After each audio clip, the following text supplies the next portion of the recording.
Good afternoon. I'm Albert Carnesdale, the Dean of the John F. Kennedy School of Government. It's my privilege to welcome all of you here at the final event on this occasion of what we've come to call Dean's Weekend. It's a special pleasure for me to welcome back several members of the Kennedy School faculty who have taken leaves of absence to serve in the Clinton administration. I'm particularly glad to see that the airlines run both ways, and that indeed it is possible to come from Washington to Cambridge, as well as going the other way around. Now, among those colleagues, one of the favorites of everyone here at this school is our speaker today, the United States Secretary of Labor, Robert Reich. Throughout his career, Bob Reich has personified the mission of this school as a teacher, training future leaders, as a researcher and writer, offering solutions to tough public policy problems, and as a practitioner, working in the public interest. As a law student at Yale, he demonstrated both his self-deprecating wit and his understanding of the world of government. He told a reporter that his ambition was to become, and I quote, a kind of cross between a philosopher and a political hack, close quote. Before he could meet either of those lofty goals, however, he had that fateful shipboard encounter with his fellow Oxford-bound Rhodes Scholar, Bill Clinton. Much has been made of young Clinton's offering of chicken soup and crackers to his seasick friend, Bob Reich. I believe that this story may have been the only one in which the media associated the president with healthy food and low-cost medical care.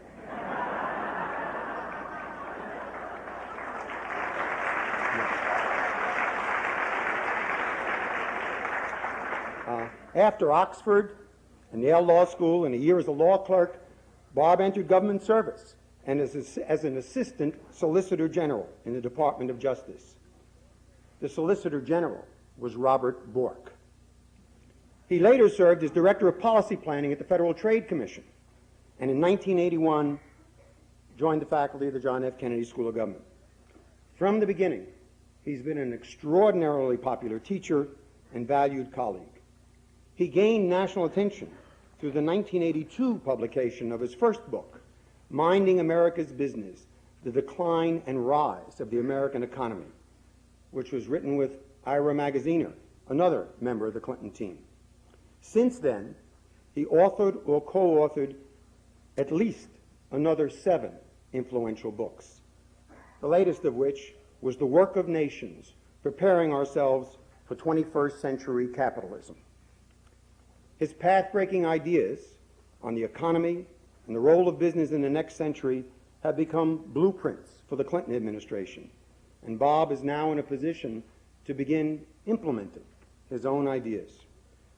Personally speaking, I miss Bob most because I so much enjoyed playing straight man in what was referred to as our comedy act, politely, by our friends in the annual talent show of the students here at the school.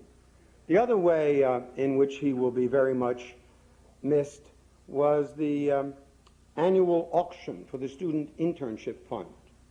Picture this.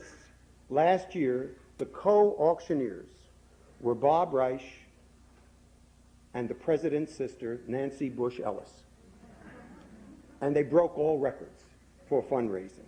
He's been a dedicated citizen as well as a dedicated teacher and scholar.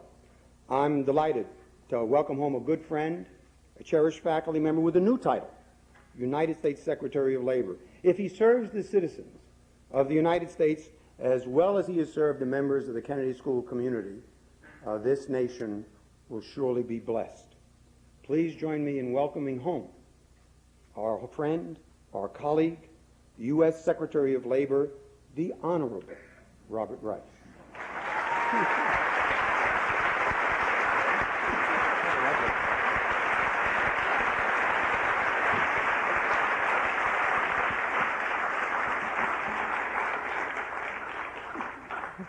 Thank you, Al. What a lovely introduction. Well, as you can see, it's worn me down.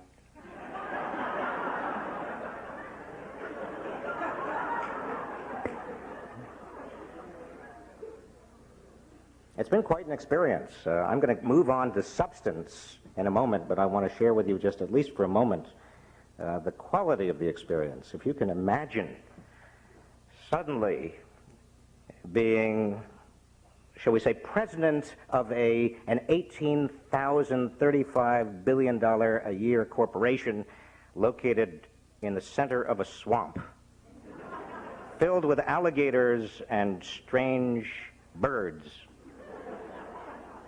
Your customers vaguely audible and visible in the far distance. You get something of the sense. Actually, yesterday at the airport on my way here, I was treated to a quintessential Washington compliment. This was coming up here, and it was in the Washington airport. Somebody shouted at me, "I don't care what they say, you're doing a great job."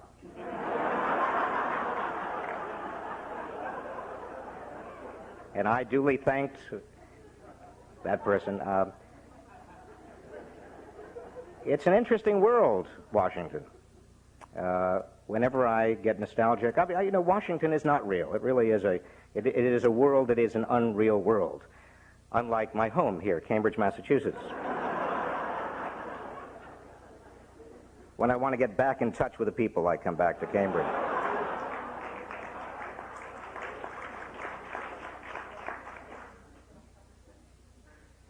It's interesting in many respects. I certainly did not expect, for example, in the spring of 1991, when some of you may remember the president, then Governor Bill Clinton, came up here to the ARCO Forum to deliver a talk. He was so kind to have come up. I had just published The Work of Nations, and he came up to give a talk about the book and about the themes of the book. And after he made the presentation, we went back to my front porch, and we talked about the possibility of him running for president. We had a third friend with us, that was another friend of his, and every time the third friend, or the second friend of his, there were three of us, the second friend of his came up with objections, why it was impossible to run for president. That is, it's a small state, and you can't get very much funding. And look how popular George Bush is after the Middle East. And look at how the country is really primed for a second term of George Bush. It's just absolutely hopeless. And then Bill Clinton turned to me and he said, "What do you think?" And I, like a little puppy dog with my tail wagging, said, "Oh, you ought to run, you ought to run. Don't pay any attention to that guy over there."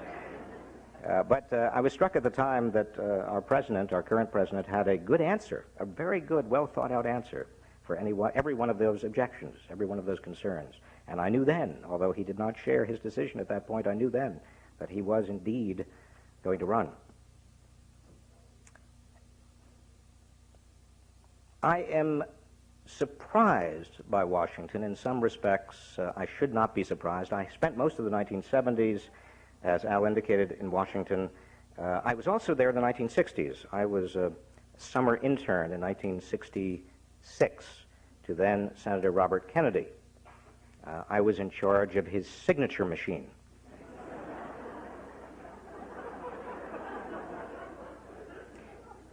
Got halfway through the summer and I was so bored that I used to type letters to friends. "Dear Mr. Dworkin, congratulations for having the largest nose in New York State. Robert F. Kennedy." These people, they still have the letters on their walls.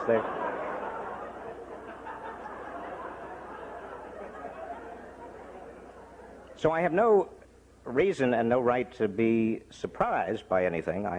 There are certain things that do not change. For example, in Washington, there really are two political parties. Not Republicans and Democrats. There is the party of permanent Washington.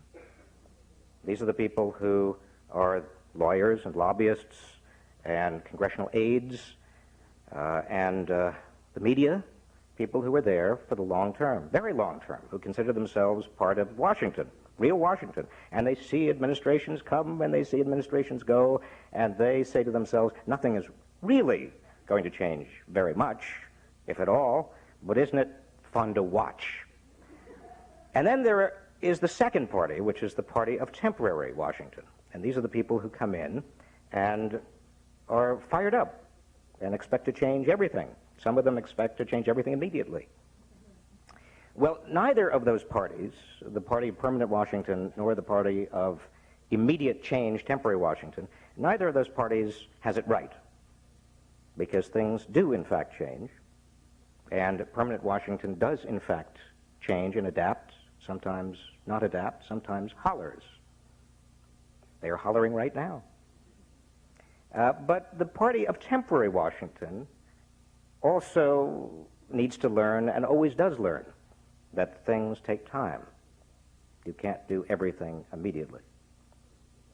And part of the responsibility of the party of temporary Washington is to ensure that the public understands how difficult it is, has patience, but doesn't stop supporting and mobilizing and caring about the issues that temporary Washington is interested in.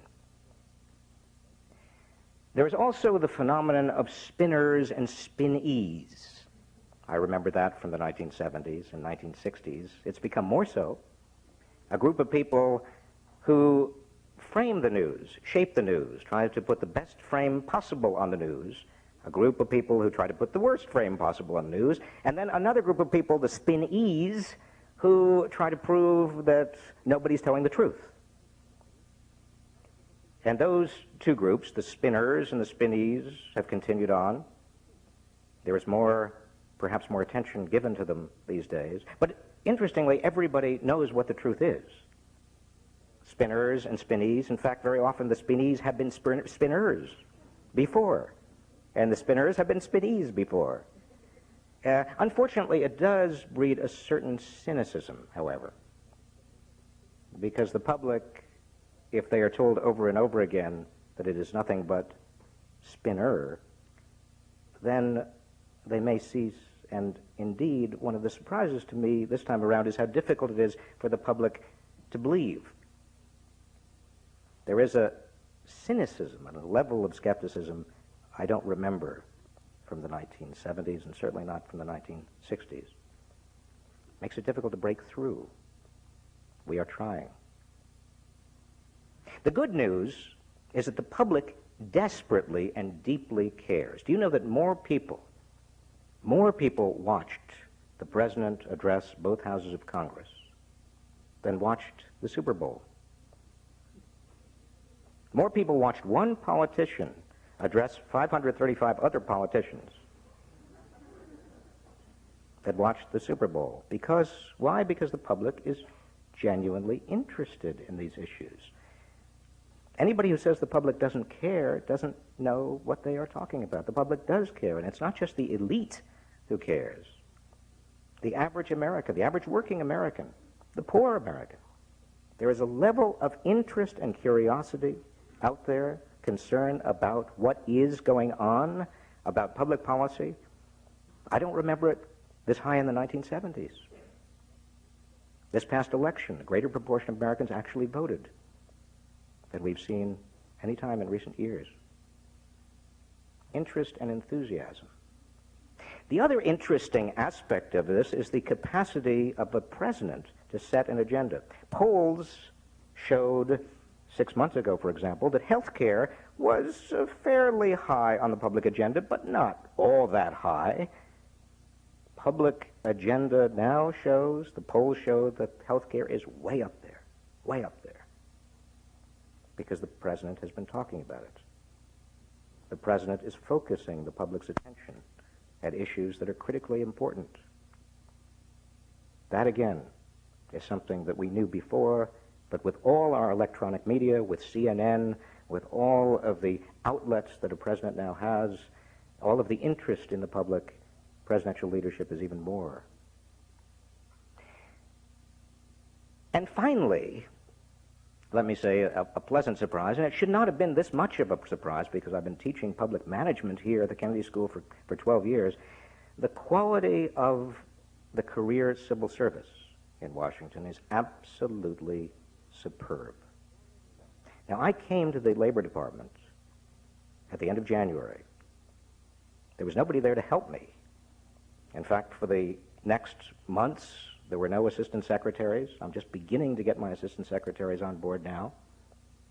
There were no political people, very few political people. I had to do a great deal. We got a lot done. Family and medical leave. Extended unemployment insurance with a special twist that allows people to be identified very early when they're unemployed to get training and job search. OSHA, the Office of Safety Health Administration, we got the lead-based standard out. After 12 years of struggle, we got the lead-based standard out. And I could give you many other examples. I didn't do it. These were career civil servants who were fired up, excited. Despite years of being told the government was no good.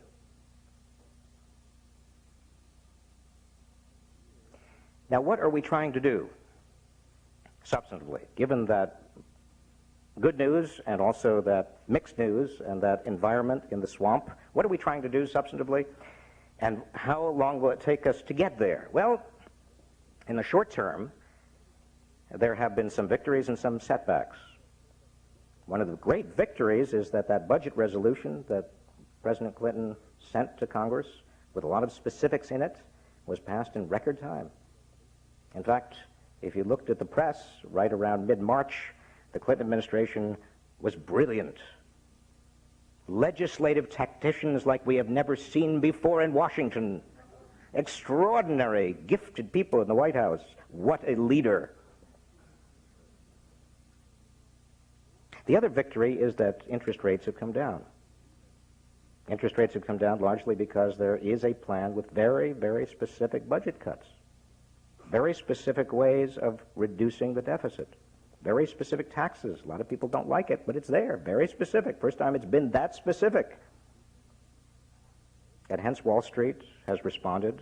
Mortgage rates the lowest in 20 years. Talk about a stimulus. Talk about a stimulus package. It is very rarely talked about, but that is a stimulus package of major proportions.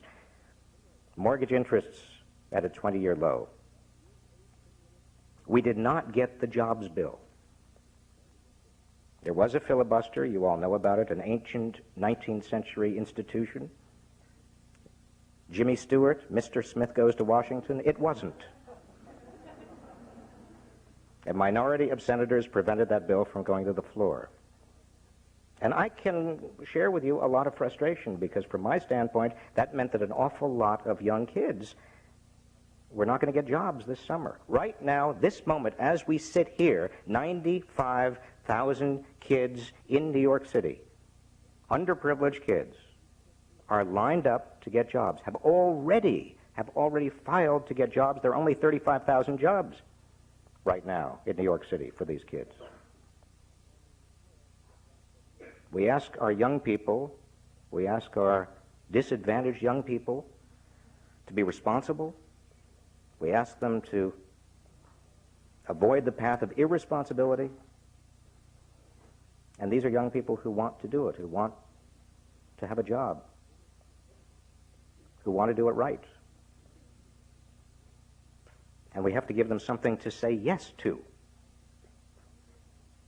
And of course, I was frustrated. The president was very frustrated. It wasn't only jobs, but several other things in that jobs package that never got to the floor for a vote. But what of the long-term future?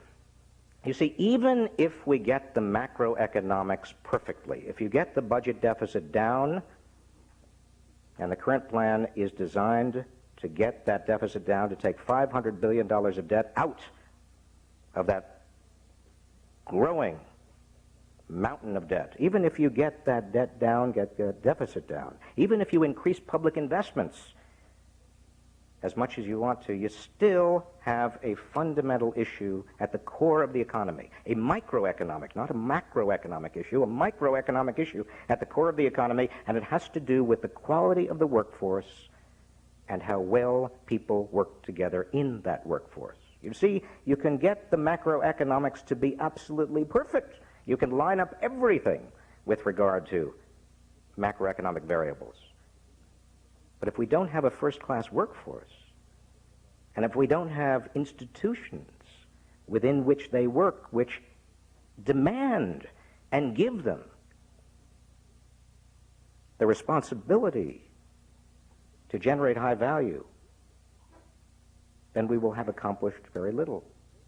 And that's what I consider to be largely, but not entirely, the responsibility of the Department of the American Workforce, as we call it. The two goals, ensuring that the workforce is prepared and ensuring that there are workplaces that are truly collaborative, are goals that the President holds very, very dear. And it stands to reason. It's simple common sense, because every other factor of production is moving around the globe at the speed of an electronic impulse. Machinery, equipment, technology, gadgets, money, you name it, it's all going around the globe. What is behind our borders? Relatively immobile, relatively rooted. What is the factor of production that is most likely to generate wealth and generate high standard of living uniquely in the United States, above all others? It's our people, their insights, their capacity to solve problems, and how well they work together. Secretary of Education Dick Riley and I have been together working on American education, particularly looking at the last 2 years of high school and the first few years after high school for a lot of kids who simply cannot go on to college. As many of you know the statistics, 75% of young Americans do not finish college, 4-year college degrees.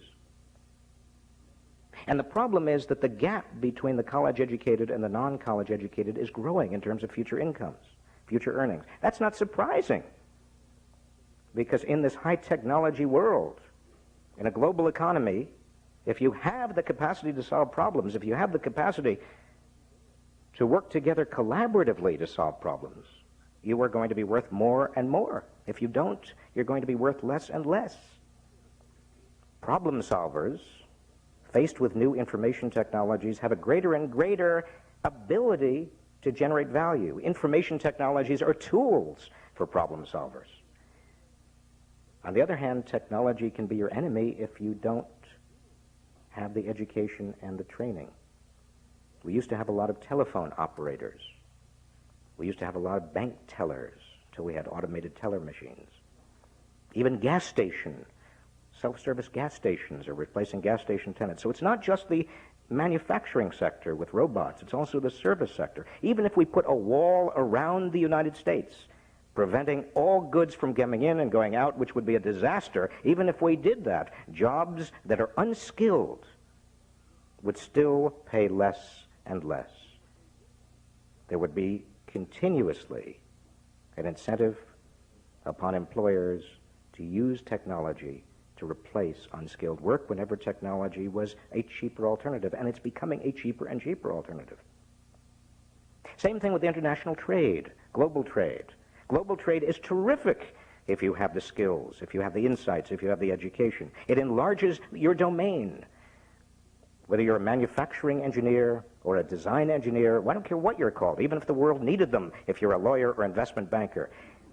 The domain is larger and larger for your services, hooked up to the great capitals of the world, the great commercial capitals of the world, directly or indirectly. Demand is growing for your services. On the other hand, if you do not have skills, if you don't have education, the global economy is simply not on your side. 12,000 people are entering the world economy every hour, the vast majority of whom would be delighted to work for a small fraction of prevailing American unskilled wages. In other words, technology and globalization, technology and international trade and investment are driving a deeper and deeper wedge between the well-educated and the not-so-well-educated. You see, it's hard for us to see because we concentrate on the business cycle. And in this particular recession just ending, if you consider it just ending, there are an awful lot of educated people, a lot of people graduating from colleges and universities right now that are looking for jobs. But over the long term, those people will be well served. They're going to be fine. Don't worry. Don't worry. Don't worry.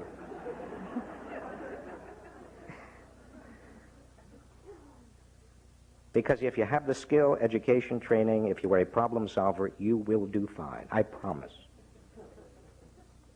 It's the people who are not prepared I most worry about. Because that is the direction of structural change in this country, to drive that wedge. Now, not everybody should have to go to college. In the former West Germany, a smaller percentage of young people go on to the equivalent of college than here, but they do have avenues of upward mobility to training, to skills, to technological competencies, which they can then turn around and use in the manufacturing or the service sector. We don't have those. We have the best system of higher education in the world. Perhaps I'm speaking in interest. You all believe that, don't you? But we have among the world's worst systems for getting young people from school to work who are not going on to college. Secretary of Education Riley and I are working on that system. Call it youth apprenticeship, call it school to work. A system that provides skills, that provides post-high school graduates with a curriculum that blends worksite and also classroom. A curriculum designed in part by businesses with regard to skills that are in demand. And there are skills in demand. I'll tell you, for example, many times I've been visited by people in the electronics industry who say, we need people who are going to upgrade the computers, link them together, service them. You don't need a college education. We need a skill standard. We need some courses. We need avenues of upward mobility for those young people. I've been visited by manufacturers who say, you know, if we had people who understood statistical process control, who understood computers, we have a lot of jobs for those people. Monitoring and developing, using information. One of our goals, in other words, is a system that will allow young people to get the skills they need, even if they're not going to go on to college. Now, you've also heard about national service. National service, I think, is an idea whose time has come, not just because it allows young people to go to college if they need the financing, but also because it does create a national momentum toward service. It's appropriate that young people between high school and college, or between even college and graduate school, take some time off, help the country. A lot of bipartisan support on that one. And here, not only will they be helping the country, but they will also be getting some money that helps them with regard to school, college. Combine that with an income contingent loan at the end, and you have a system for actually helping a lot of kids get a college education, if they want a college education, if they are capable, if they need a college education. I could go on. There are a lot of workforce readiness ideas. We have asked Congress, the President and I have asked Congress for over $1 billion to consolidate all of these training programs. You know, there are training programs all over the federal government, to consolidate them in one place, one-stop shopping. If you're unemployed, you get unemployment insurance, but you also can get some training, job counseling, job search assistance, information about where there are new jobs. In the 1930s, we created in this country an unemployment insurance system, costing American business about $30 billion a year. Very good system. But it was premised on the business cycle, on the assumption that after a certain number of weeks, the economy would turn up and you'll get your old job back again. So you just needed something to tide you over. Well, I'll tell you something. In the new economy, chances are you're not getting your old job back again. In fact, this past recession, only about 15% of the people who are unemployed are getting their old job back again. So instead of thinking about it as an unemployment insurance system, what we'd like to do is think about it as a reemployment insurance system. Link the income maintenance to training, to education, to job search, to counseling, to information about where there are new jobs. Get people into new jobs as fast as they can. Get people into good jobs. Give them training as fast as possible. Now, all of that I have discussed with you has to do with the supply side, if you pardon the expression, of the equation. Making sure that people are prepared, and I could go on. But there is also the demand side. There's nothing crueler than being trained for a job that doesn't exist. What about the demand side with regard to American companies? A great deal of evidence, my friends, that companies which push responsibility down, which give their frontline workers a piece of the action in terms of responsibility, participation, which give them on-the-job training, which treat their workers as their most precious asset, those companies have higher long-term sustainable profits than any other. And it stands to reason. Where else do you get your competitive advantage in a world in which anybody can get the same machines? Anybody can get the same technology. Product life cycles are so quick. It's so easy to come up with new niches, new products. You need to invest in your frontline workers. That's where your competitive advantage lies. Look at the companies that are doing it. The big companies, Xerox, National Steel, the Saturn division of General Motors. Interesting case. They're at Saturn, they're going on another shift. They're putting on an extra shift. They can't get enough of them.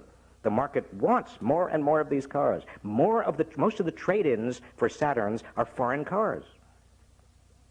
What is there about the Saturn plant? It's workers and managers working horizontally.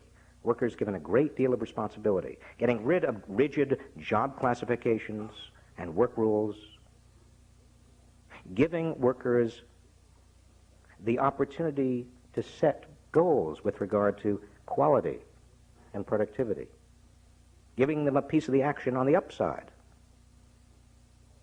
A very different kind of organization of production. And I could give you a lot of other examples, not just unionized firms, but also non-unionized firms, not just big firms, but also small firms. The trend is all over this economy. And the more it happens, the more we move in that direction, in which workers are the primary assets of the company, in which managers understand that the bottom line is improved if they invest in their workforce and regard workers as assets rather than as costs to be reduced. To the extent that that occurs, you've got the demand side of the equation. To the extent that that occurs, supply and demand meet. Now again, I'm not choking up, I'm just can't talk.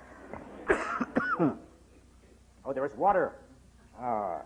Excuse me.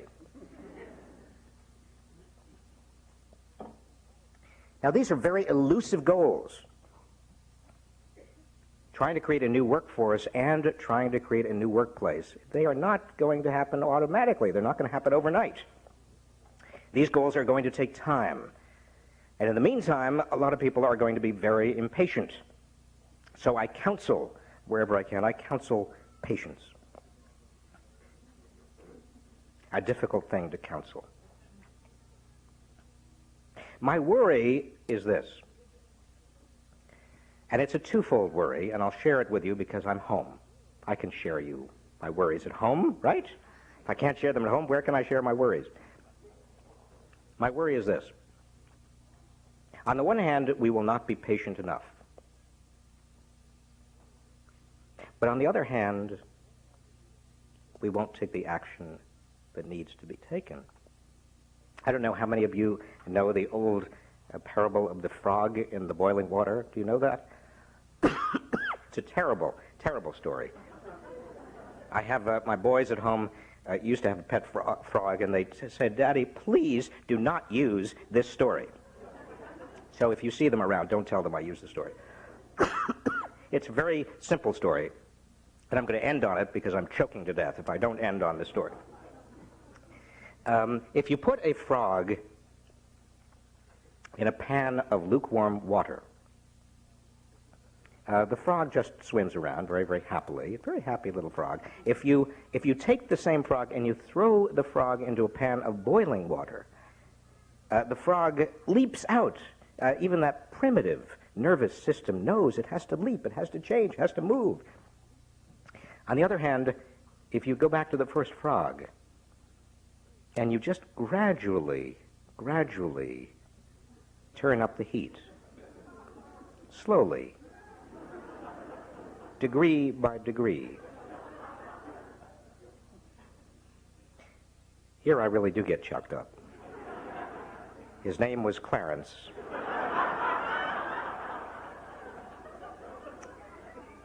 You get my point. You don't get my point. My point is that just as we need patience, we also need to know that we have to leap. We have to define the problem correctly.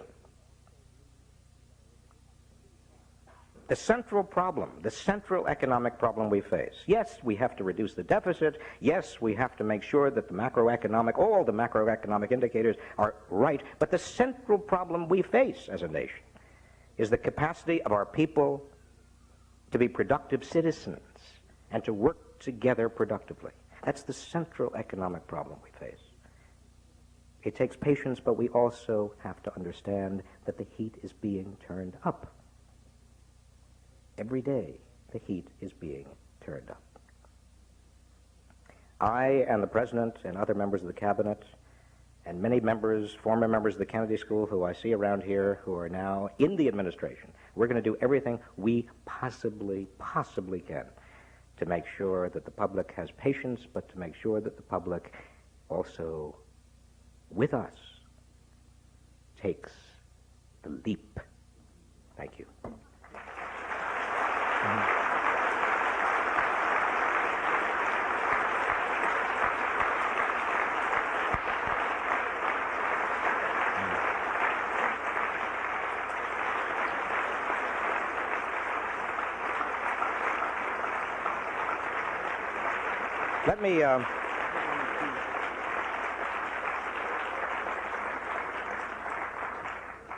Let me now, seeing you all leap from your chairs, let me now ask for questions, and I may have some answers, but I can't guarantee I have answers. I'll try, and perhaps there's one microphone here, there is one microphone over here, there is one microphone in the middle. Where? Who?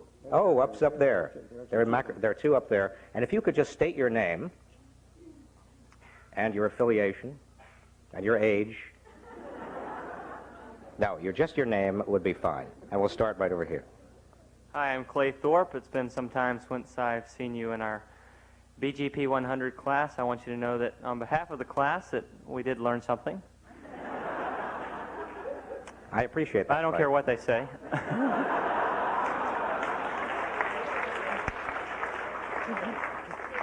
Is that at the end of it, Clay? Or I have to thank Mrs. Zenberg here. I found your comments about the workplace interesting. I've been studying the workplace since you left, and I think your discussion of the data on high-performance workplaces being more productive are right on target. But I think even the most favorable data about the number of workplaces that exist that model that type of high-performance, total quality management workplace are small. Even the favorable reports from the America's Choice report that only 5% of the workplaces in America exhibit that. How is the Department of Labor going to help these workplaces transform to that kind of model? How are you going to provide incentives or encourage them to do so? Well, there are essentially three tools we have. One are carrots. The second are some sticks. And the third is what I've just used, exhortation. And let me tell you a little bit about each of these three tools. With regard to carrots, the department does have a considerable degree of resources for helping companies with regard to training, both on-the-job training. I mentioned the school-to-work transition program. We're going to be working with the business community very closely in developing these kinds of avenues of mobility, and we expect and hope that the business community, as part of that, is also going to be transforming. Secondly, and I could talk about other grants and other programs, but basically the point is that we are operating almost on a quid pro quo basis. Business community, we want you to come in. Here is some money to help with regard to training, help with regard to youth apprenticeship or others, but as a quid pro quo, show some degree of restructuring with regard to high-performance work organizations. Secondly, the sticks. And here, I want to tread a little bit carefully because I was here, when was it, in November or December, and I was meeting with one of my former classes and some other students, and the question came up, what are you going to do, the questioner asked, about that 1.5% training fee that the president or the president-elect had been talking about during the campaign? Are you going to require that all companies immediately use that 1.5, mandate 1.5% of their payrolls to training? And at the time, I don't know if you recall, Clay, I said, I'm not sure we ought to go in that direction. Certainly, we don't want to mandate anything immediately. I want to talk and work with the business community. Well, I didn't realize at the time, but my favorite newspaper in the world, the Boston Globe, had a reporter sitting right there in the class. And there was an article the next day saying that Reich and Clinton are already backing down on a pledge. Well, the fact of the matter is that the goal is still 1.5%, at least 1.5% of payroll. I don't think it's going to be a mandate anytime soon, but I am working with businesses, with national business organizations to try to get that there. The Family and Medical Leave Act is a good example of what I consider to be, in a way, a stick that works to the advantage of business because it creates a workforce that is much more loyal and motivated. I mean, how can you be a loyal and motivated workforce, a worker, if you feel that if you get sick or you have a child emergency or you have an emergency at home, a parent who's sick, you can't take time off, unpaid leave, and get your job back, that you're going to be fired? I mean, that kind of a climate does not lend itself to a great deal of loyalty and teamwork and motivation. And indeed, there's a spillover effect, because if one company has that kind of regressive policy, chances are that workers around are going to feel that no matter what more progressive companies say. I think that is the kind of stick I have in mind. Exhortation, yes, a lot of it. In fact, in July, we're now planning on July, the President and I and Secretary of Commerce Ron Brown will be hosting a conference on the workplace of the future, and we will be highlighting workplaces that seem to be doing it exactly right. John Dunlap, or Professor Dunlap from Harvard, one of my friends and a great former Secretary of Labor, has agreed to head up a commission we appointed to look at labor management relations with an eye toward the next century, how to create win-win situations, and report back to me, and we will report back to the President on the recommendations from that commission as to any changes that ought to be made in labor law or in regulations or so forth. A long-winded response, Clay. That was a hard question. I remember when it was turned around the other direction, Clay. I could ask the questions.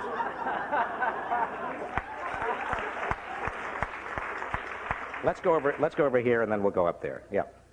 I'm Betsy Dunn, and I'm also an alum of the Kennedy School, the mid-career program 10 or 12 years ago. But in addition to that feather in my hat, I also am a co-owner and runner of a small business in southern New Hampshire. And if you know anything about the New Hampshire economy, as most people do, you will realize that we've had problems. I'm also a member of the Democratic State Committee here in Massachusetts, the very bottom of the party, and represent this district. My question is, there's been a lot of emphasis on job creation, and that is important, particularly for the summer students. What about job preservation? I don't hear enough about job preservation. And what can you, as Secretary of Labor, do to work with the other cabinet members to preserve existing jobs? And I'm thinking in particular of the problems that the small businesses in New Hampshire face with 17 banks that have gone down. And the banking regulations and the FDIC processes in liquidating the assets of those banks are putting existing jobs, existing businesses out of existence. And those are small businesses that will never move to Mexico. They will just expire. And those jobs will be lost to the local communities. And most of them, including our small manufacturing business,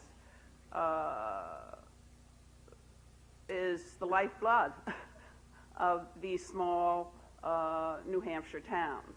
And how do you work with, in this particular case, I guess the Treasury Department of Treasury regulates, I guess, the FDIC, to get them to have a different method of liquidating these assets.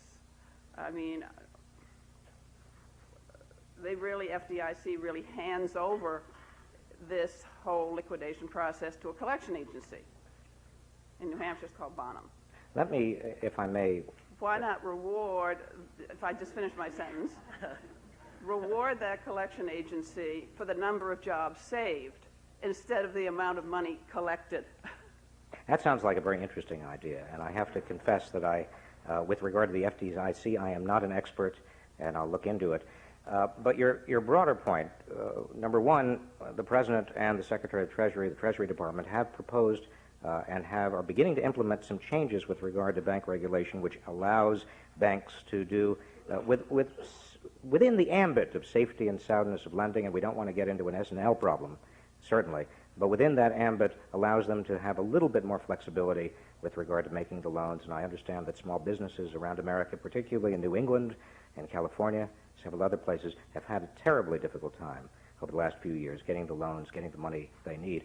Let me go back to the premise of your question, though, because I think that jobs, when we talk about preserving jobs, it's very important that we all understand that the jobs themselves, the particular occupations, many of those are not coming back. There is extraordinary structural change going on in the American economy. Part of it, as I said, is technologically driven. Part of it is driven by international trade. Part of it is driven by a very radical contraction among big companies, long overdue, some people would say. And then on top of that, you've got military downsizing. Approximately 2 million Americans will not any longer be, after the year 2000, will not be employed in the, as Eisenhower so delicately put it, the military-industrial complex of the United States. And we have to contend with that. In addition, in July, we're going to have the first round of base closings. We're going to have a lot of people in this country who are going to need to change jobs, and the average American is going to be changing jobs 8 to 10 times if present trends continue. That's why this business of reemployment insurance and training and information is so critical. Well, I understand that, but there are a lot of existing small businesses granted, absolutely, that can go on if they are permitted to by banking and FDIC regulation. Let's go up there. Mr. Secretary, please consider my message. I'm sorry, could you give me your name, please? Well, just consider my message. The messenger. You don't have a name? Well, come on. I wish to be anonymous. Oh, okay. Okay. A very fundamental change in the American way of life must be made in order for this nation to live up to the promise of life, liberty, and the pursuit of happiness. There are a vast number of us who are in the lower and the middle class that make up the majority in this country who feel that this so-called democracy is a sham. You must be aware that during the 19th and 18th century, the marketplace of ideas was controlled by the bourgeoisie class and the agent in the media and in the academics, while suppressing the ideology of the low class. Capitalism and democracy don't mix. One is an economic structure that goes from top to bottom, a pyramid structure that I'm sorry. using the power of money. I'm sorry to interrupt. Can I just, I am interrupting and I apologize, but because there's so many other people that have questions, could we get to your question? I just want you to consider my message, because this is a very fundamental, something's wrong with this country. It's not living up to the standard of life, liberty, and freedom, okay? We are not a slave. We are not a slave system. This labor force you're talking about, putting people to work, be more productive, that's slavery. That's telling people, you know, that they ought to be slave and be productive and work for somebody well, let me just say something to you. I disagree. But let me tell you why I disagree. I think that Americans want to work. Right now, there are almost 10 million Americans who are unemployed who want to work. There are 4 million Americans who are working part-time who would rather be working full-time. There are about 2 million Americans who are too discouraged even to look for work. And among the Americans who are working full-time, who are lucky enough to have jobs, 18% of them are not even able to have a wage that brings them up to the poverty level to support a family of 4. Now that to me is unacceptable. That's what's unacceptable. And what we all have to dedicate ourselves to is making sure that people have jobs and that they have good jobs. That is the central aim of what we are all about. Yes.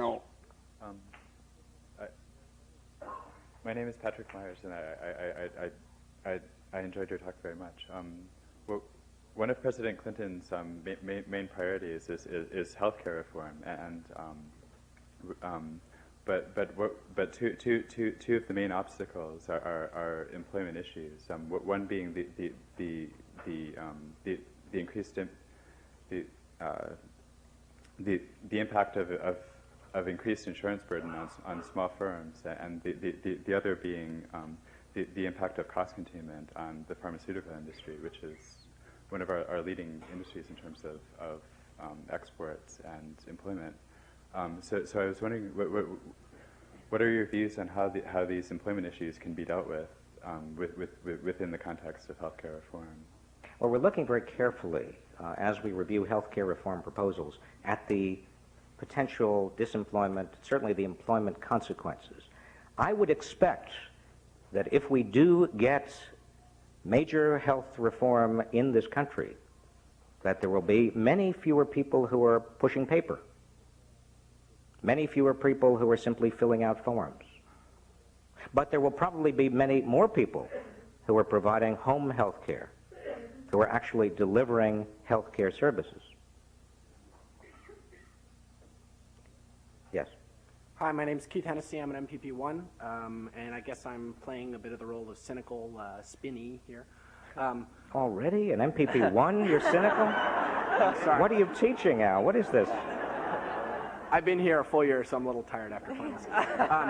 And I have a question. I'm sure you saw a New York Times article about a month ago subtitled "Labor Secretary is Spin Doctor." And the article explains the February job results and combining the results of two statistical surveys, and the article implies that the conclusions you made were statistically invalid and that some of your staff actually had to explain them later on, and that they were also politically convenient for the jobs package, which was trying to make its way through Congress.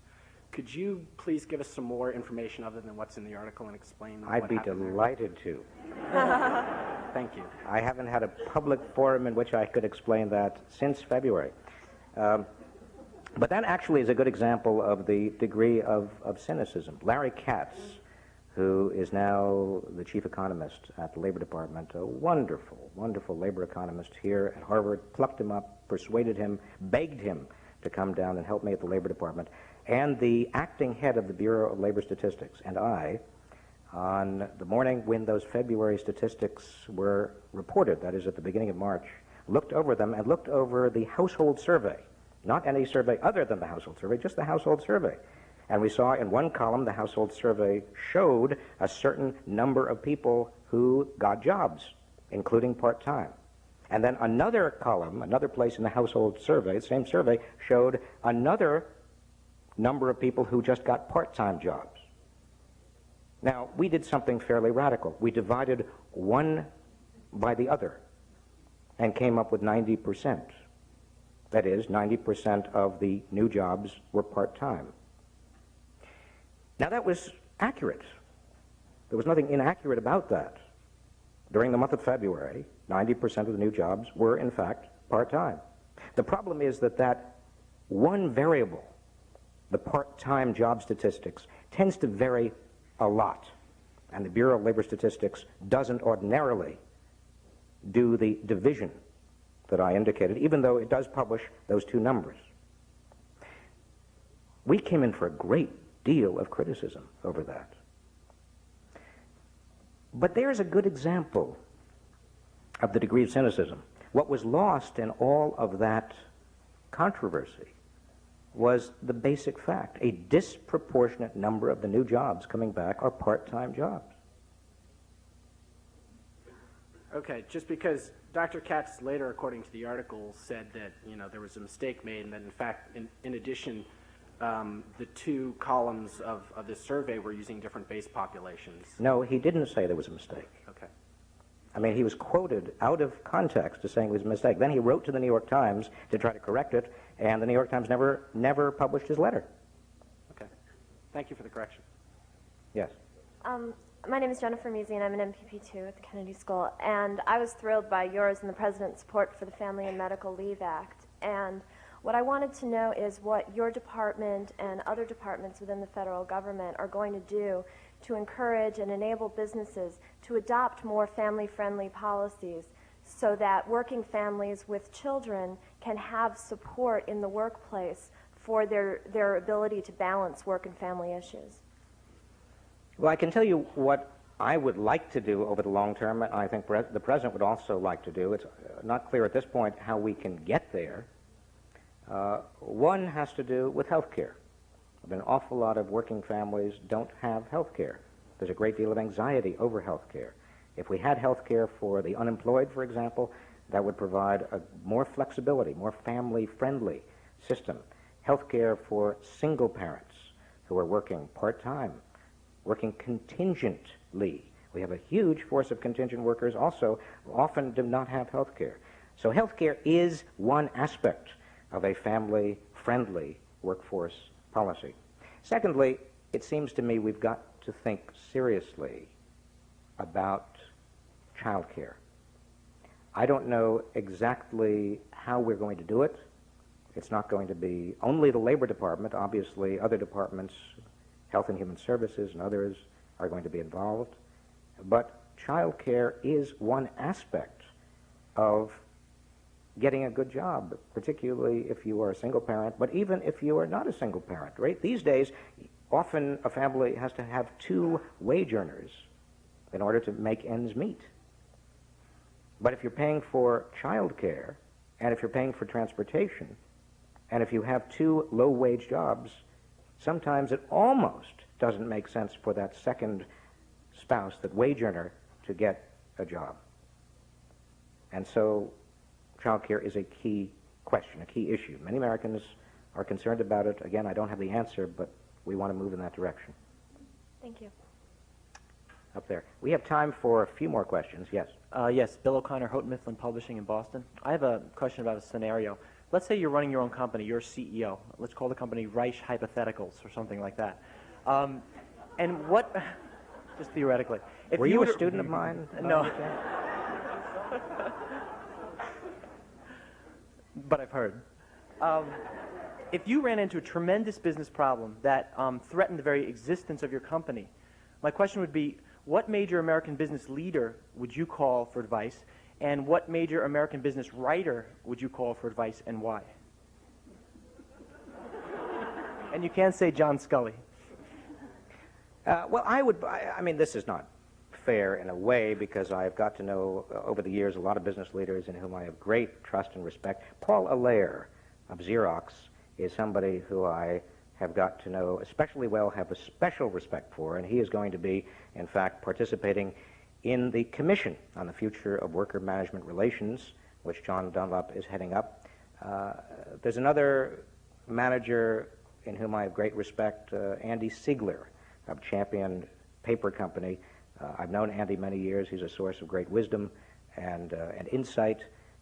There are, in fact, as I think about it, there's quite a long list. And what I have been, the Labor Department and the Secretary of Labor, generally speaking, and I'm making a gross generalization here, the Secretary does not normally sit down a lot with business leaders.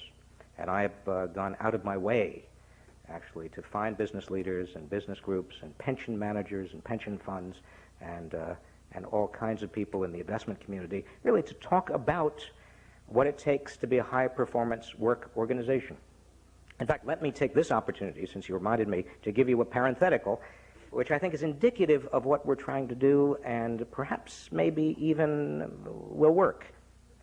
The pension fund community, both public and private, is beginning to take a longer and harder look at the companies in which they are investing. Some of them are so large that they can't get in and out very easily. So they are taking a more active role in corporate governance. Relational or relationship investing is all the vogue, particularly among these large institutions. Well, the question immediately arises, if you're taking a longer-term view, if you're not simply looking at the quarterly earnings, then what criteria are you using to get involved in the first place?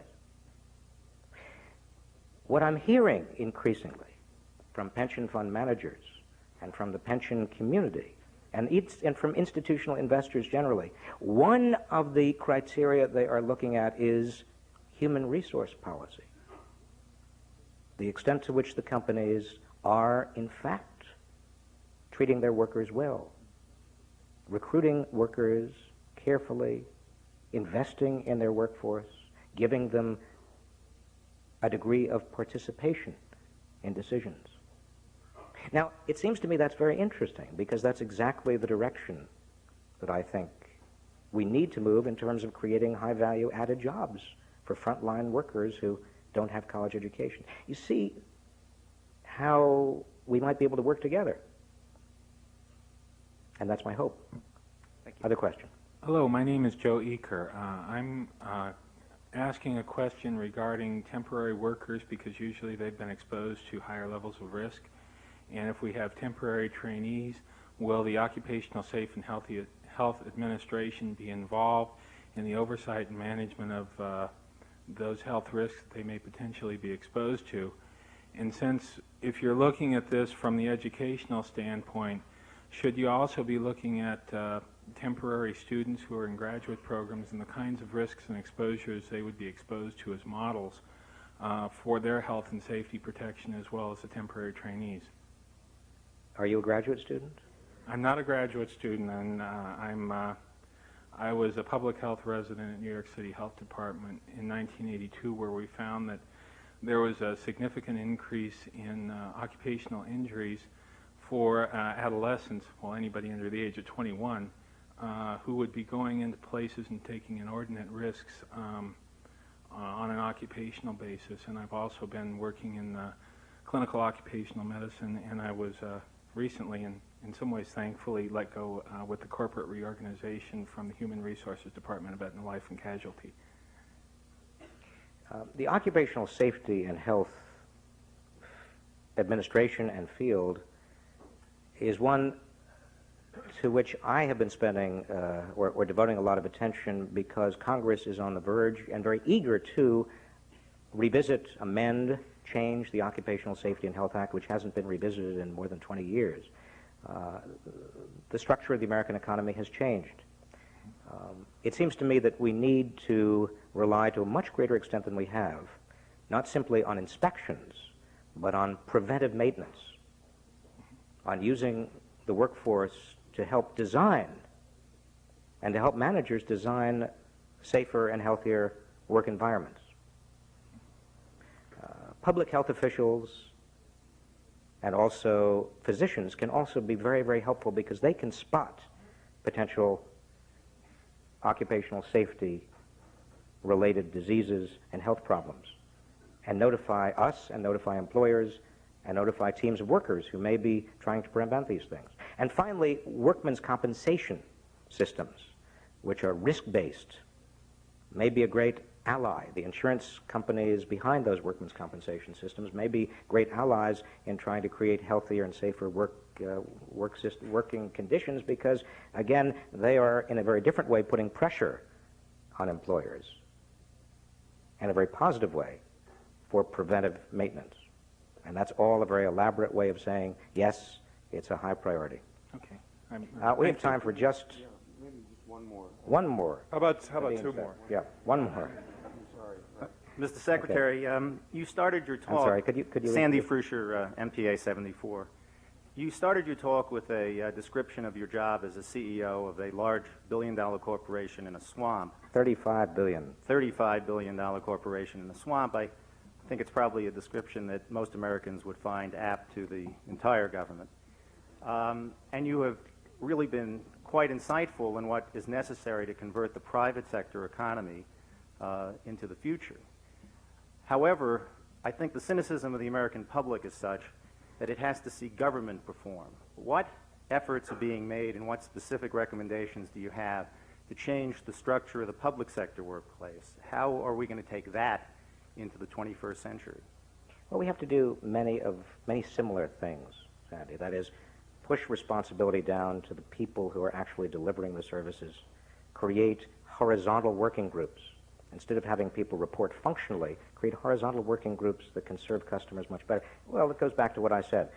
Unemployment insurance. The typical person who's unemployed now has to go to one place for unemployment insurance, a different place for the employment service to verify that that person is looking for work, often cannot even get training because the employment service says, no, you have to be looking for a job, even if there are no jobs in the area. If that person goes for training, doesn't know where to go for training, there's a separate agency, there are separate agencies involved in training. The goal here would be to create horizontal, functional units that would provide individuals one place, one location, one-stop shopping where they can get all of that service together. The Vice President is now engaged in an effort to find not only savings. Obviously, we have to find savings in government, and the President is committed to that, and the Vice President is committed to that, but also release energies and ideas.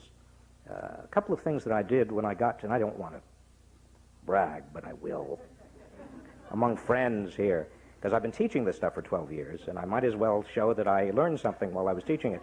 One of the things I did when I got to the department was to have town meetings, not unlike the meetings here, in which I asked for good ideas. I said to career employees, look, you're seeing these programs. You're seeing them from a level that I don't see and may never see. You must know what has to be changed, what could be changed, what are some good, let me have your good ideas. Well, within a week, a group of employees suggested that we tie unemployment insurance benefits to early identification of long-term unemployed so that they could get job training and search assistance very, very quickly. I brought that idea to the attention of the President in the following week, and 2 weeks later, it was signed into law.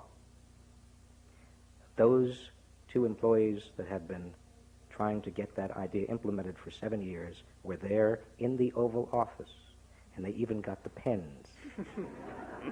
Now, I went back later to various town meetings at the department, and I assured them they cannot always expect such quick responsiveness.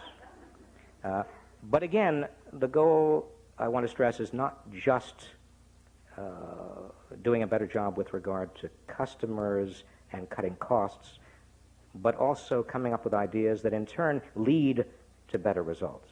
Yeah, improve. But I'm talking about things like civil service reform, broadbanding, things that a private sector employer would have trouble with his or her own union, I would assume, I used to be the state's chief labor negotiator for New York State, so I understand the difficulty. Is this administration willing to take on the systemic issues in making those changes, like the civil service reform, daycare for civil servant employees? Or is the administration's personnel human service policy to simply cut 200,000 jobs and to freeze wages? What I'm saying is that I hear what you're saying and you're right, but you have the largest company in the country. Are you going to do something about your workplace? Is it going to become a model in a laboratory? You don't have unions in the federal government. Are we going to hear anything about that? We do have unions in the federal government, and the answer is well, but they don't yes. have bargaining rights. No. The answer is, are we going to look fundamentally Yes. at change in the way we do business and labor management relationships and human resource development? Yes. Good.